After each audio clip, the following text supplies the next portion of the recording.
What's up guys, ayan ay samahan nyo na naman ako dito sa bukid, dito sa ating panibagong araw, panibagong vlog na naman. Yan guys, at kung mapapansin nyo ay nakakapote na naman tayo kasi maulan na naman. Kaya mag-ingat po ang lahat. Yan, at pupuntahan lang din naman natin yung ating mga baka para tignan na naman sila.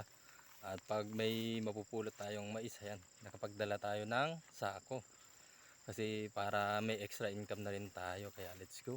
At may nakapag-harvest na naman kasi dito malapit sa ating mga baka, kaya yan ay magpupulot tayo kung may mapupulot tayong mais kasi sayang lang din at para may extra income na rin. Yan mga lods. At papuntahan muna natin yung baka natin dun.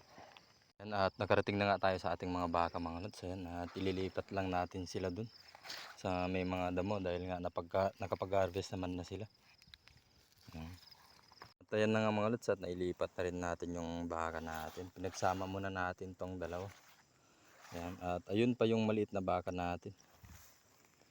Ayan. Marami na kasing nakapag-harvest dito kaya kahit papaano ay napakagaan na ng gawain natin dito sa bukid. Dahil nga hindi na tayo magkukumpay ng damo at saka kumpay ng mais. Ayan.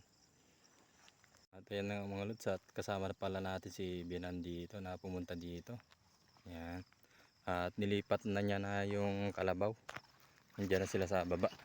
Naliligo na yung kalabaw mga lods dahil nga nilipat na ni Bianan dito sa may tubig. Ayun siya, nagpupulot pa siya ng mais.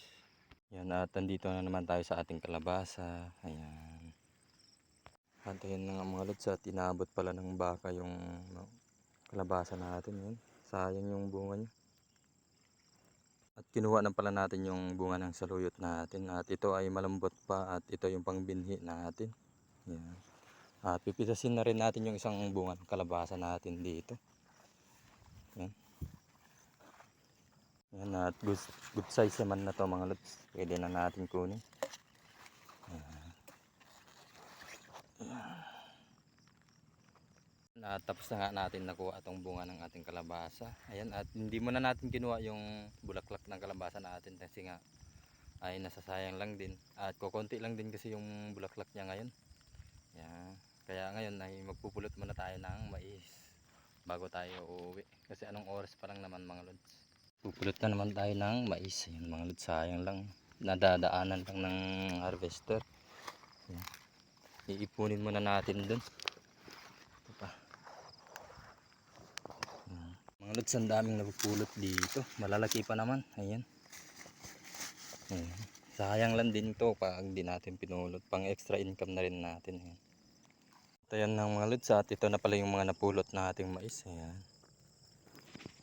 Medyo marami na rin yan para sa atin kasi nga pang extra income lang natin. At syempre kailangan din natin kasing pumasok sa trabaho, kaya yan ay uuwi naman tayo. Ayan, at uuwi na nga tayo mga lods. At maraming salamat na naman sa inyong panonood at saka sa inyong suporta. God bless po sa inyong lahat. Bye bye.